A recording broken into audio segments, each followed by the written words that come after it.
This is the Hiking Through Life podcast. We've all been gifted a journey called life. Let's see where the journey leads us today.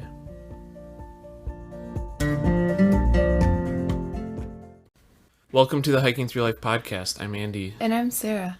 And in today's journey, we talk with Veggie Vagabonds. Yeah, if you're wondering a way to live a perhaps more sustainable lifestyle or cut back on driving your car a little bit, this podcast just might be the motivation for you. These vagabonds are living the true kind of sense of the word, in that they kind of are wandering from place to place without a real plan. They have an end goal, but getting there is not entirely planned out. And you'll hear more about that in our interview with them. So sit back and enjoy the episode with Veggie Vagabonds, and maybe in 2020 you'll apply some of this to your lifestyle.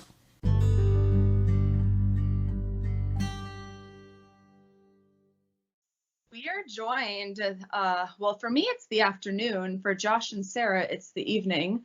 But we're joined by Josh and Sara, and they are Veggie Vagabonds together. And they are currently in France, and I've been following them on Instagram for quite some time now, just loving their pictures and their mission to travel as vegans. And I mean, all of your guys' stories of food you cook I'm always drooling over the food. So thank you for coming on our podcast today, you guys. Well, thank you for having us. It's really nice to be here. Yes. So why don't you just tell us a little bit about your guys' background around being vegan? And I kind of read a little bit on your blog. It sounded like you grew up being vegan, Josh. So I was brought up a veggie. Both my parents were they're old hippies, so they brought me up a veggie. And then from the age of, so then when we met, we were veggie, and then we decided to go vegan. And that was about 5 years ago. Mm-hmm. So I've been vegan for about 5 years, which in some parts of the world is a lot easier than other parts of the world. Yes. Yeah, because you guys, so you're originally from the UK. So when you guys met, you were living there. Was it challenging to switch to veganism when you were there?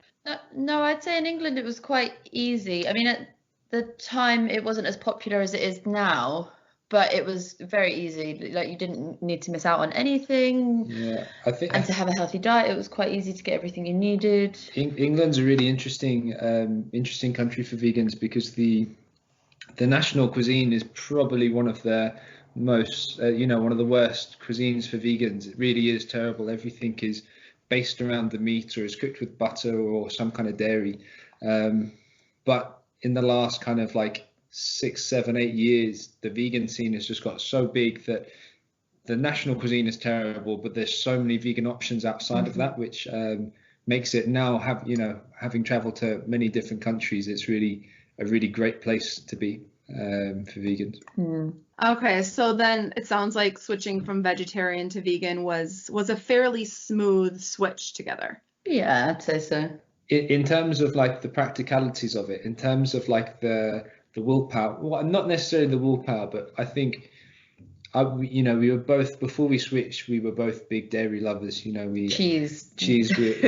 All of the cheese. We lived down the road from a cheese deli, and they became our close friends because they realised they could make quite a lot of money from us. So it did take some time to like really get used to taking it away from the diet.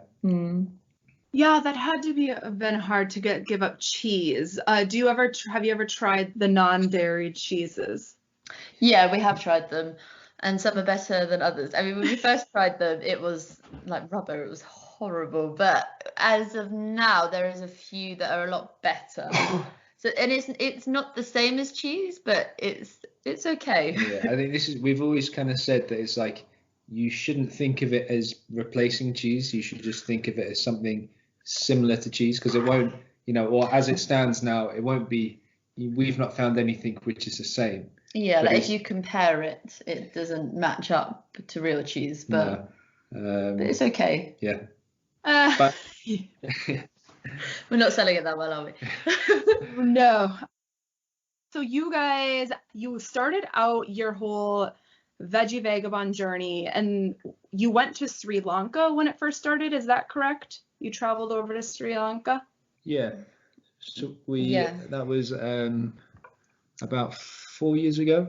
We went over to Sri Lanka, and that, I mean, that the national food there, Sri Lankan food, is just, it's a haven for vegans. And it's not just that, but is delicious. The food's so varied, Yeah, it's and incredible. each like region's got their own regional tradition, like specialities. Everything's fresh. There's such a huge variety. The fruits, all the curries, they're seasoned so differently. It was really, really incredible. And that was, that's sort of where we started our journey, I guess. But we weren't actually doing Veggie Vagabonds at the time. It was only 2 years later that Veggie Vagabonds was born, and that we started doing the blog. I know you guys had decided to stop flying, and was that kind of what brought you up to the Veggie Vagabonds website and starting to blog about it? Was the whole not flying movement for you the start of Veggie Vagabonds? No, I wouldn't say so. So I think that the big starting point for Veggie Vagabonds was we had 2 years whilst we were traveling through Sri Lanka and Asia, where we traveled a lot before that, but I think this was the longest trip we'd had away together, and we didn't have a computer or anything, so we were kind of building up all these experiences and knowledge, but we didn't, we hadn't even thought about trying to share it, apart from just on social media and things. And then when we came back, so we were living in Vietnam, and we came back to the UK. And that was when we realized, we've got a computer, we've got all these experiences. We want to start writing about it. Yeah, and kind of sharing our experiences and knowledge with other people. And as a side thing, we had decided in our personal life that we wanted to always travel but stop flying. And that just kind of fed into our idea that we want to encourage sustainability and traveling at the same time. So that's kind of where Veggie Vagabonds was born, this whole idea that we want to promote being sustainable, getting into the outdoors, trying to lead a more ethical lifestyle, kind of outdoors ethical lifestyle, I guess. Before Veggie Vagabonds, was there any other titles you guys were thinking of when you were thinking of your website name besides Veggie Vagabonds? How did that come to be, that name? So I think this it started in Sri Lanka. Yeah. Because we were so impressed and I guess obsessed by the food that we really kind of spent our days literally eating. The definition of vagabonding, just kind of like wandering from place to place, just kind of grazing on big portions of food. So that's kind of where Veggie Vagabonds came from. So I guess the name came before the actual idea of the blog came, that we just sort of named ourselves as these two Veggie Vagabonds wandering through Sri Lanka, eating lots of food. Oh, okay. Yeah, it just kind of naturally formed as your passions and your lifestyles. That's awesome. Some of your guys' articles you share are so informative, like the great perspective on a bunch of reasons why a Viet diet sucks. That one was kind of funny in a sarcastic way. Yeah. But they're super informational for people who have all these misconceptions about veganism. I mean, do you guys hear, obviously you wrote that article, but what are some of the hardest things to hear as vegans? I really don't like the stereotype that, these, and I think this is something that we've tried to challenge from the start, was that, if you're a vegan, you just eat saddle leaves and nuts, and you're weaker. You can't keep up with outdoors things. You can't get outdoors equipment, and this was always something that we wanted to challenge. And I think before we were running the blog actually, but I think the first thing where we really wanted to make that point was when we did the 3 Peaks challenge. Instead of doing the regular 3 Peaks where you just hike, so most people try and do it in 24 hours. Where you hike the 3 highest peaks in Scotland, England, and Wales, and people will drive in between trying to do all three in 24 hours, which is impressive, but we thought not very sustainable. We didn't like the thought of, spending almost half the time you're going to be in the car. So we thought we'd turn it into a real adventure and cycle in between. And that was, half kind of done. Well, obviously we wanted to do it for the experience itself, but also to kind of show that, vegan diet, vegan gear is completely possible to, do seriously hard outdoors things, and also to show that you don't really need to be driving everywhere and flying everywhere. You can still, you can turn anything into a bigger adventure than it could be. Yeah. Do you have a hard time finding vegan snacks or vegan meals when you're out doing these things, or is it pretty easy? We tend to make a lot of our things ourselves, just because. Sarah's a wizard in the kitchen. Oh, thank you. But I think it makes it a bit easier when you make things yourself, because then you know what you're putting into it. And yeah, when you are buying things from shops, it is a lot more difficult. A lot of things have dairy in, like even if it's the smallest amount, so it makes those off limits. So by making things ourselves, we're able to make, especially for being in the outdoors, like high energy sort of snacks that we can have. Yeah, we put a lot more calories in than your average shop would put into their flapjacks. Extra energy. That makes them extra delicious. Yum. Yeah, I think that's one of the hardest things about finding just good food when you're out hiking too, is just like the calorie density. You need a lot of calories, especially for you guys. You're going into all these mountains and the Alps and stuff. So finding the highest calorie dense food and creating that could perhaps be a little bit of a struggle. And it is still difficult. I mean, in England, it's a bit easier to find like vegan foods in shops, but here in France, it's very difficult. Like we have struggled to find like, prepared vegan snacks, if it's like bars or sandwiches, like anything like that, apart from buying raw fruits and vegetables. Like it's very difficult to find vegan food. And also I think so there's in a lot of up in the mountains where you have these mountain huts and refuges, where it's it's the only thing in the whole mountainside. There's no places you can get phone signal, toilets. It's just a mountain. But then you have these refuges up there where they're very minimal, where you can spend the night, but they quite often serve food, and then one of the main things they do is fondues, which obviously is not very vegan friendly. Not so vegan friendly. Right. So for those things, you guys just have to plan for that and probably pack extra weight with food, since you can't eat those meals that they're making in the huts. Yeah, we do. Yes. But I think because we've always done it, it seems quite normal. Yeah. To have that extra weight. We've never really done it without. If we're doing like a big day, multi-day hike, or even like a day hike, like we'll always bring our own snacks, so it just seems normal to have it, just as you would water or things like this. But then it means when you're just on a lighter day hike, it means you really fly up the trails when you don't have the backpack on. Right. It just becomes easier. It's just so clear for you guys that this is just like the core of what you're trying to do, and it's second nature to you.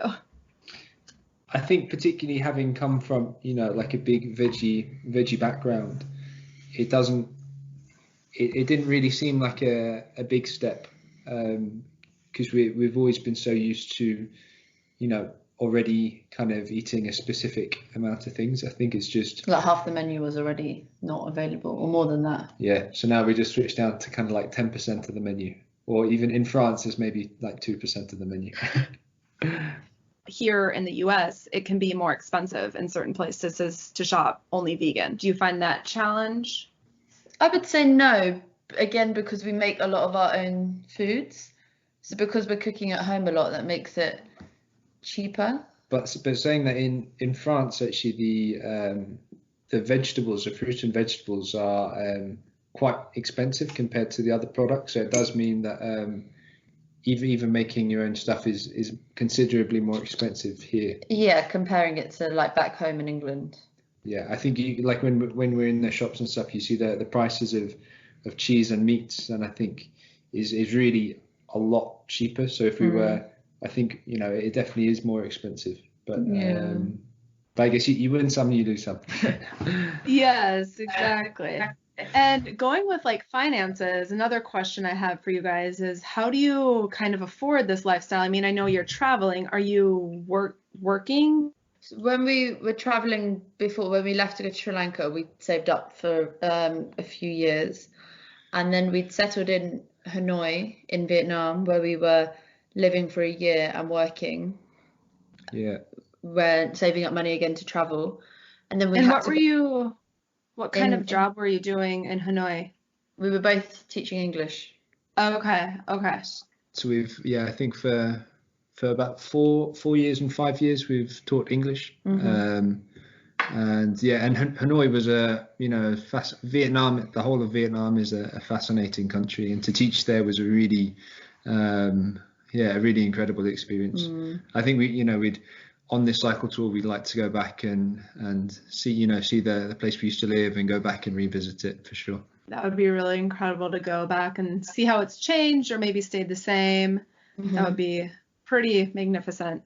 What are you currently doing for work in France?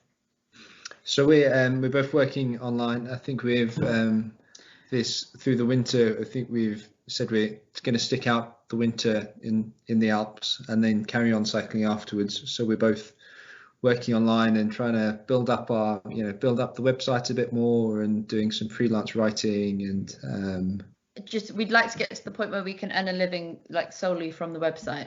So this is what we're trying to build towards. And do you find that there's a lot of other vegan websites out there of people who are doing something similar to you? I don't do a lot of research on that kind of stuff, but do you guys find there's a big industry for that? Honestly, no. Do you have a lot of followers? We haven't found anyone else who's doing something similar to us at all. Like there are lots of vegan blogs out there, like vegan recipe blogs, but there are also lots of outdoors blogs, but we've not found anything that incorporates the two. It's still definitely something which is kind of catching up, and this is what I think we're very niche. That the whole idea is that we wanted to try and make the outdoors not just open to vegans, but just to making the outdoors more overall accessible. Yeah, and ethical, I guess. But I think even though veganism is kind of like booming, the concept of like vegan outdoors is still not quite there. And I'm thinking, I'm hoping it's something which is really gonna catch on, and this is what we're trying to promote. It's not just veganism as well, it's like overall, like you say, like being ethical in the outdoors, so being sustainable. We think one of the best ways to do that is veganism, whether it's through food or your gear, but being very conscious of these places that you're exploring, like how you're traveling there, like what you're doing whilst you're there, like the places that you're going, like is it a good idea to go if it's high season to a certain area? Maybe you should go at a different time of year or to a different place. It's sort of all these considerations of when you are in the outdoors, like how you can be as sustainable as possible. Yeah, I think that's like super helpful information and very attainable information for people. Like some of the tips you shared were, making sure you're going during the right season. I think some of the things that you guys share are just so beneficial and very simple things that people can do to live a more vegan lifestyle, like getting a water bottle, a reusable one, and biking to your trail instead of driving, and bringing a garbage bag out and picking up trash.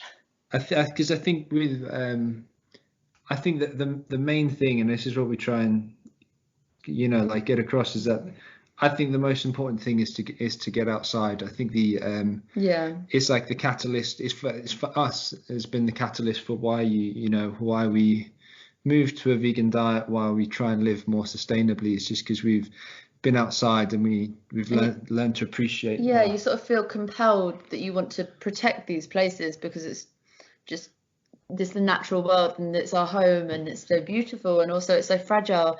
So just by getting out there, we hope that, like us, other people will be inspired to just do what they can to protect these places. And then you can, and then take baby steps from there. I think is, the really huge drastic changes is, it could have a big impact. Well, it will have a big impact, but it's not so likely that the masses will do it. But small, simple things like, just like I said, like picking up a few pieces of litter or, trying to use trying to buy some secondhand outdoors gear or things like that, small things that everyone can do, which they can still still go outside and, experience the outdoors. But if everyone does it, it can really make a big difference.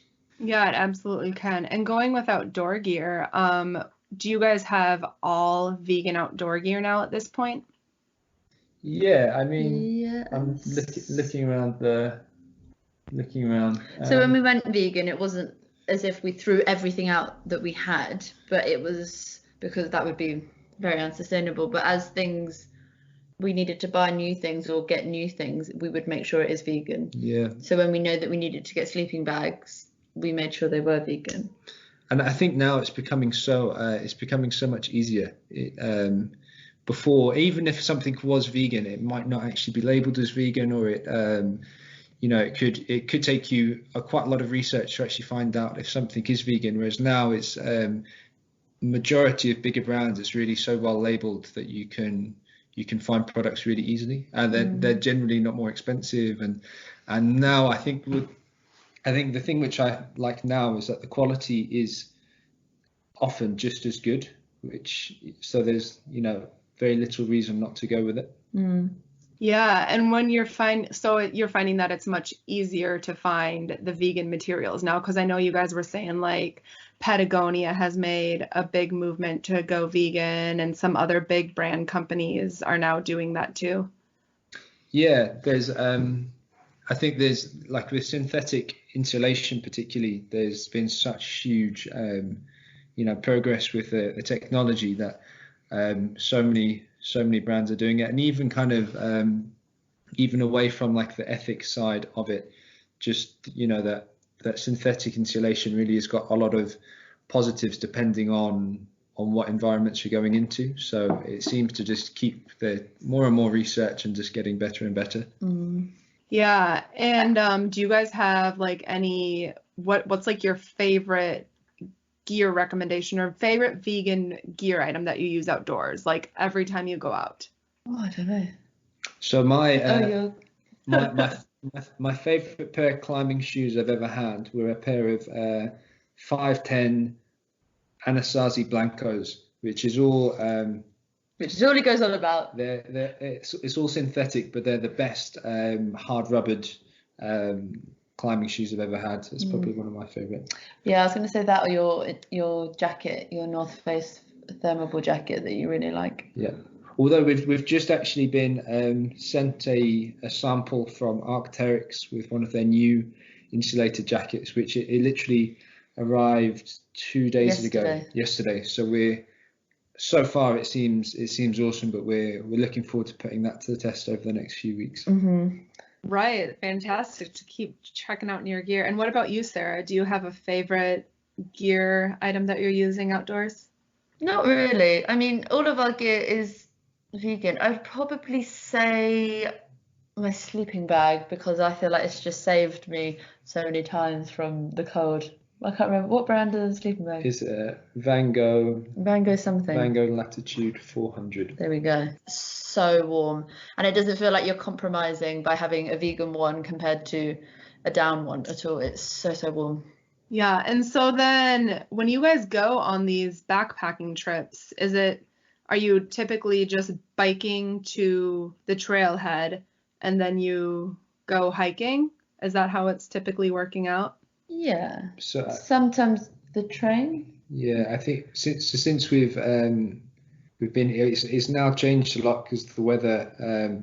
A lot of the main roads that we were taking to get in towards certain mountain ranges, they've now closed for winter because they have avalanches. So they're covered in snow. So kind of cut off a few of our options. So it will be a combination of cycling, trains, and hitchhiking. Yeah, is our general way. And when do you find that hitchhiking is typically fairly easy to come upon there? Yes, we've had quite good luck being picked up quite quickly. When speaking with locals in the area of the French Alps, they say that they often pick up people because public transport isn't available, like buses don't exist. So everyone knows that it's normally, hikers trying to get to the trail. But we have had 1 or 2 times where we've always been picked up, but maybe where we've had to wait quite a long time, which is a bit hairy, especially if it's at the end of the day when it's getting cold and dark and we've got no food and I'm panicking. But I think the last one it didn't put us off, but it kind of made us realise that it's not 100% reliable. Yeah, we do need to, particularly if we're going further into the mountains where the weather can turn, that we shouldn't rely on it, particularly getting back. I think getting out there is okay, but the last time we were on this road, which is now closed because of the avalanches, but it was getting dark. We still have food and water and things, but a few peanuts. but it took us a long time to get picked up. So we kind of realised maybe it's not the most reliable transport. Yeah, I think that would go with hitchhiking pretty much anywhere. I mean, I know there's some trails here in the US where hitchhiking along like the Pacific Crest Trail or the Appalachian Trail, that can be a pretty easy. But yeah, it's always part of the adventure. Exactly. Yeah. And I think the opportunities you get to speak with locals whilst you're hitchhiking is so interesting as well, because it's like these, well, I guess it depends on how, whilst we've been here, I think that the longest journey we've had has been half an hour, so not long journeys, but this kind of, really interesting conversation for 10, 15, 20 minutes, and with a complete random stranger. It's quite nice. Yeah, you get to know them, and then you say goodbye, and you smile, and you never see them again. It's quite an interesting. I think it's quite trusting as well on both parts, like someone picking up some strangers from the side of the road, and also us getting into a stranger's car. So it's quite a trusting thing that you're doing. So you get this real quick rapport with these people, and you have this really odd conversation that may not be anything that either of you wanted to talk about, but you end up going for it anyway. Yeah, this is also our French is really embarrassingly bad, and so it does make the conversations very disjointed. Yeah. Yes, just broken words, sure. So when you guys are you're in France now, and your goal is to get to India, is that correct? Yes, so India is where we'd really like to go, and we're cycling because of the fact that we're not flying, and we thought, we'll explore places along the way as we're going through these countries. So originally we had planned to be in France for 2 weeks, we thought, but now we've been here 7 months. Oh. So we're going a bit slower than we had thought. But we were going on target for most of it, but as soon as we got here to the mountains, we were like, we can't just leave, like we need to explore these like beautiful mountains. So we have been, and then the winter hit, so we're like, well, we need to sit out winter. I think so is like I do really enjoy cycle touring, but I think is I can't, I really hate when you're going past all these interesting places and you've got all these hiking trails or these like climbing areas, and you're just cycling straight past them. I think we realised that I don't think we could do it. We just have to stop. I think we ended up spending like over a month in a place called Fontainebleau, just south of Paris, which is a really good place for climbing. Just all these places where we may never come through this part of France again. So it's like, well, maybe we take a day detour and go to this national park, or we do a hike here. It's taking a lot longer than we thought. But we are heading in the direction of India in a roundabout way, and then from there we do plan to keep traveling east, but we don't know when that will be. Yeah, so it's not like a final destination and then we stop. It's kind of like we've always dreamed of going to India, and we've had a few plans before to go to India which didn't work out. So this is kind of like we get to India and then we reevaluate from there and see what happens. That's cool. You guys are it's a very open-ended journey that you're living, and you're spreading this awesome message. The website is spreading that, so hopefully some people are gravitating towards what you're doing and maybe just inspired to go see the world like you guys are. Yeah, I think the kind of possibilities of overland travel, I know it depends on where you are, but I think is just to show that you can find interesting things wherever you are.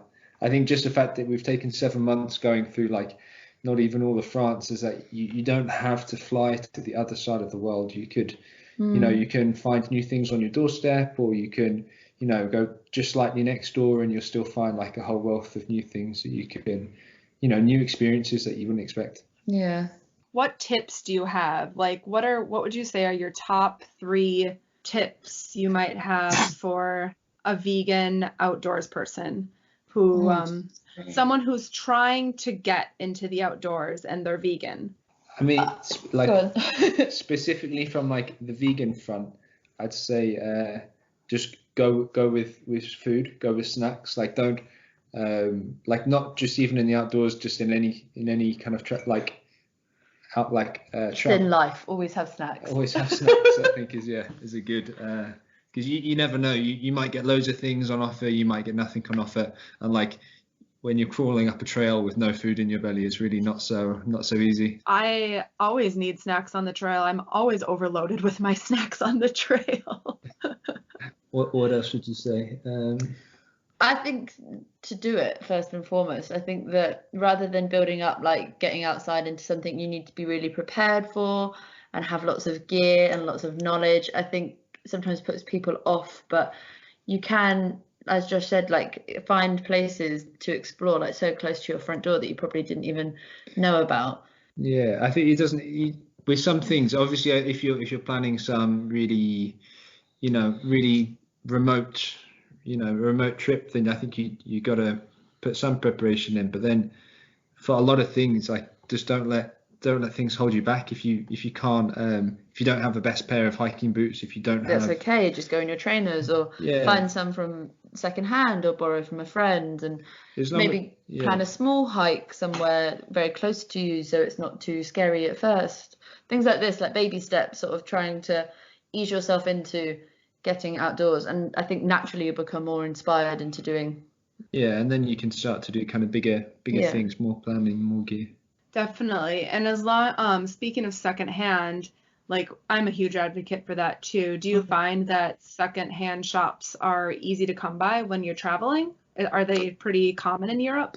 In England, they're very common. Like really good. Yeah, really, really good. Like you can get really good quality gear, and they're so in Cambridge, where we're from, it's a very small city, but there are tens of secondhand shops where you can buy loads of things.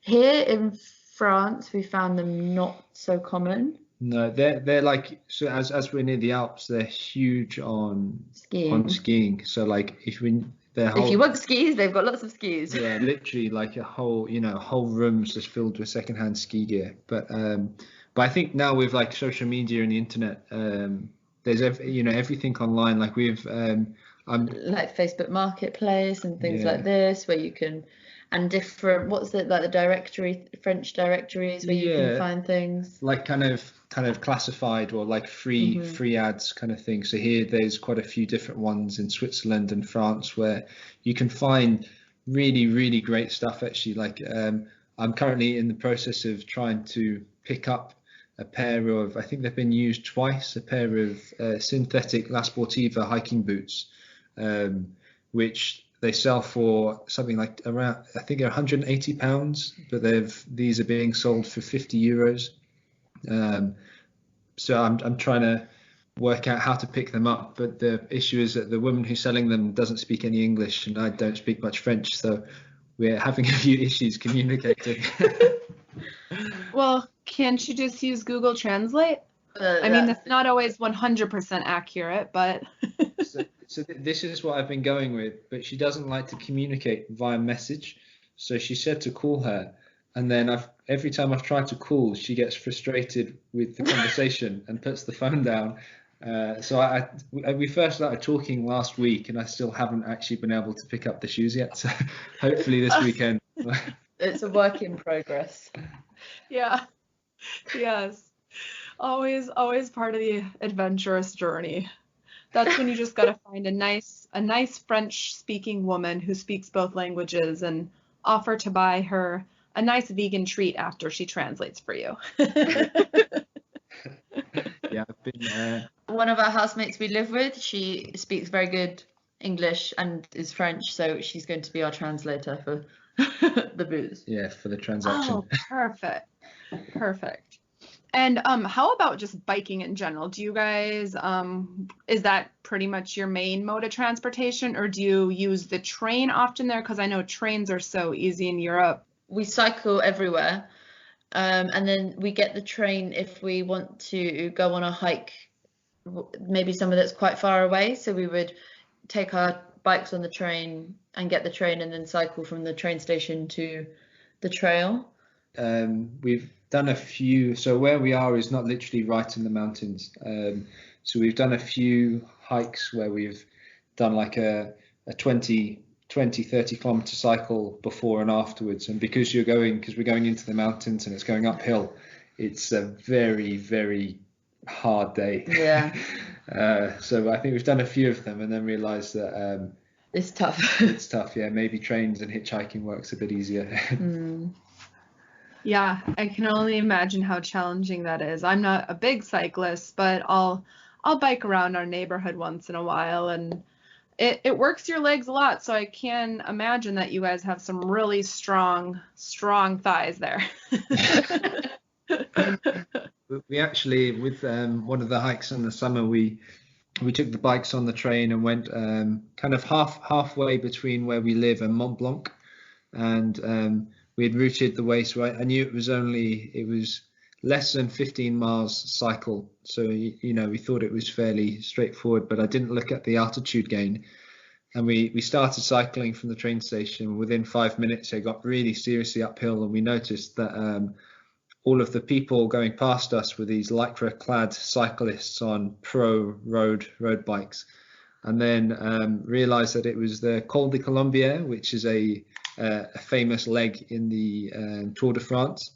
And it was, by the time we got to the trail, I was ready to go home. That was an adventure in itself. And during a heat wave as well. I think it was about 35 degrees. It was a hard day. Yes.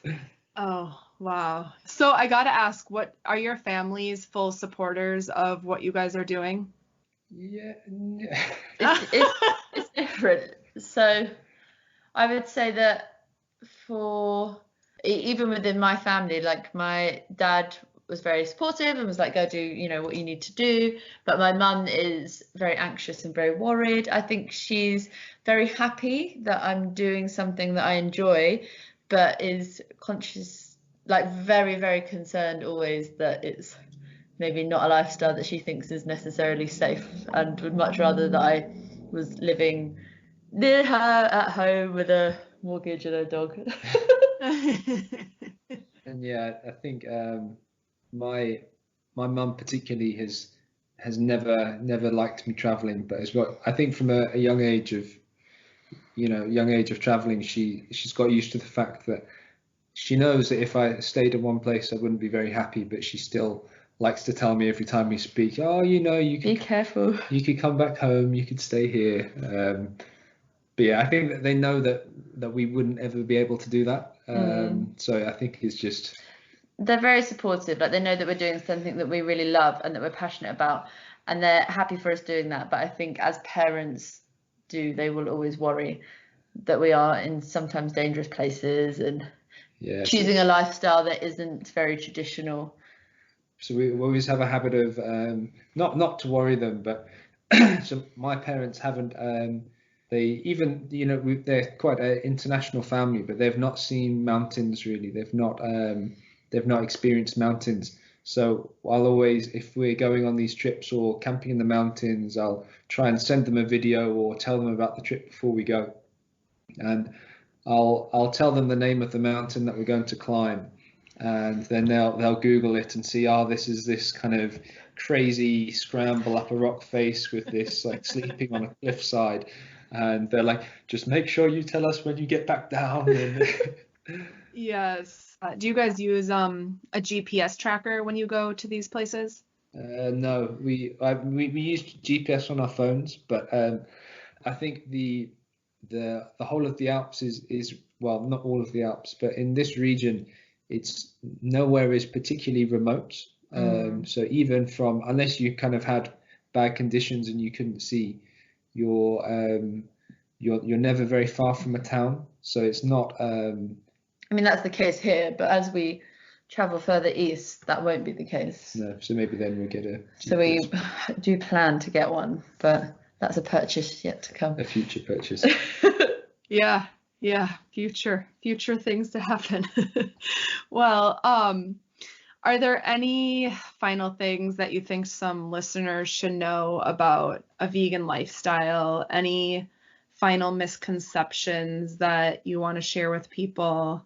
I think just that, like, you can do the craziest of things with a vegan diet. You know, there's no you look at people like Scott Jurek. You look at there's who's the guy from a guy called Kuntal Joishi, is a Nepalese climber who's just climbed Lhotse, and he's climbed Everest. He's climbed, well, a lot of 8,000 plus meter peaks with completely vegan gear, completely vegan diet. It's nothing to hold you back. You know, if you choose that veganism is the right thing for you, you know, you want to be more ethical for animals and the environment, then don't let it hold you back in the outdoors. It should. Completely. If anything, it can. I mean, we've never, you know, we don't get ill. We don't, you know, we're not sore after hiking or anything. You know, it shouldn't be anything to hold you back. So you just go for it. Yeah. You're not sore after hiking, and you think that has to do because of being vegan? Well, not particularly, but as in we're not lacking nutrients. We're not not lacking protein. Oh, sure. We recover, you know, just as well as anyone else would from physical activity. It's not held us back at all, like having a vegan lifestyle or having a vegan diet when we've been in the outdoors. Right. Because I just think that's one of the biggest misconceptions, that you're not going to be getting all of your vitamins and the proper nutrition in. So I know that's a lot of hesitations for some people. Yeah, like it is, I won't lie, you do have to, you're cutting off a lot of the food that's available on the market. So in that sense, it is more difficult, but you just very quickly develop a knowledge of, you know, things that you can eat, like beans and pulses and tofu and nuts and seeds, things that you can get these certain vitamins and nutrients that you need from, and you just incorporate more of those instead to replace the things that you can't eat anymore. Yeah, and also not just for, because I think you know, majority of people who are vegan split between, most people do it for the kind of animal welfare side, and other people do it for the sustainability side.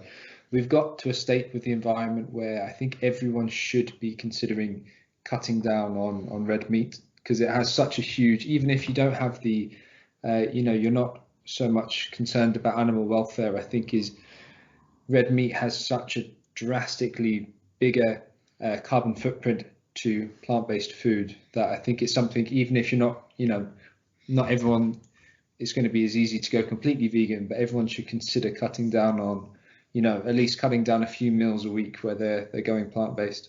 Right. I know some people do like Meatless Mondays, or just even once a week could start making a difference in our world. Yeah, definitely. If everyone did that, it would make a huge difference. Yeah, I think that's a good message. So if you're listening, people, go Meatless Mondays this coming Monday. And then Tuesday, and then Wednesday, and then yes, slowly. So if people wanted to get in touch with you, what's the best way for people to connect with you? Social media. So we have a Twitter, Veggie Vagabonds. We have Instagram, which is Veggie Vagabonds. On Facebook as well, we have a Veggie Vagabonds page. You can find. So I think if they're, I think a good place to, obviously you've got the real visual content on Instagram, which is a good place to kind of see our story updates, kind of day-to-day stuff. All your recipes. I think Facebook is a really good, because we're starting to build quite a nice community of other, you know, people who are interested in the outdoors.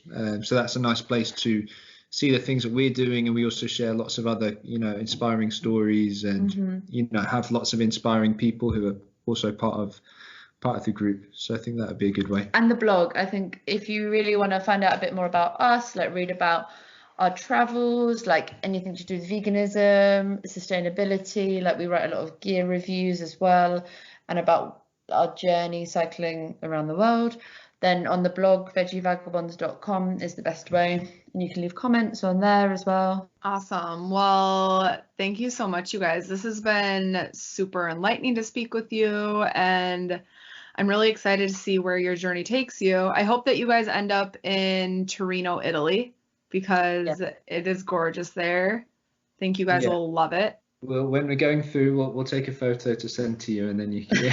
Please. But yes. Oh, but being vegan, can you guys eat chocolate? If it's dark chocolate. Okay. Because the Torino, Italy is known for like certain types of chocolate. So make sure you grab some chocolate when you're there. Yeah. Good to know. Yeah, we'll look out for some dark chocolate. All right. Thank you so much, you guys.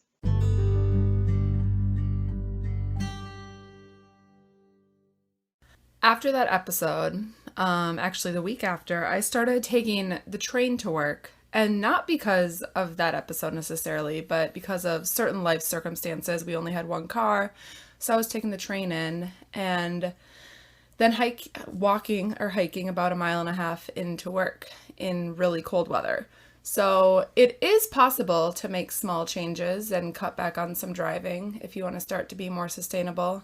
But just know it's a little challenging to make those changes. I know it took me some adjustment period, and now I'm back to driving, but during that time it was challenging. It was a learning curve. Yeah, you have to rely more on others as well, which you also did. And like they said too, they were hitchhiking. You kind of did that. I mean, it was more planned out with your coworker getting a ride to work. So it wasn't necessarily hitchhiking with the strangers you meet, but in the same sense, you're relying on others to help you out and get you from place to place. And before I quit my job this past summer, I was taking the bus into work all the time too. And that's another way we can just kind of reduce our carbon footprint, is by finding these different modes of transportation, using public transportation, carpooling, biking like Veggie Vagabonds do. Yeah, and they have a lot of other really great resources and tips for ways you can reduce your carbon footprint on their website. I know we talked about their article on tips to do that, so be sure to check that out.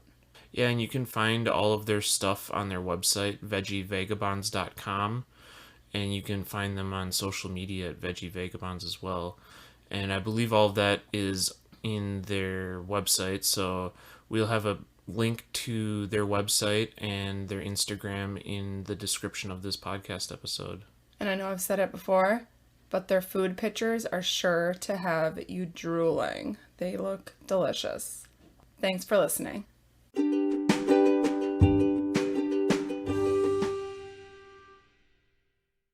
We love sharing these stories with you through the Hiking Through Life podcast, and we're so grateful that you listen to this podcast. If you'd like to support the Hiking Through Life podcast further, we have these amazing new t-shirts and water bottles. The t-shirts come in 4 colors, and the water bottles are perfect for trails, adventuring, or daily use. Consider checking them out at hikingthroughlife.net/shop.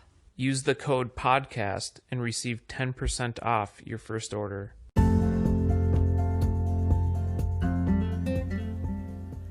You've been listening to the Hiking Through Life podcast. Peace, love, and hike through life.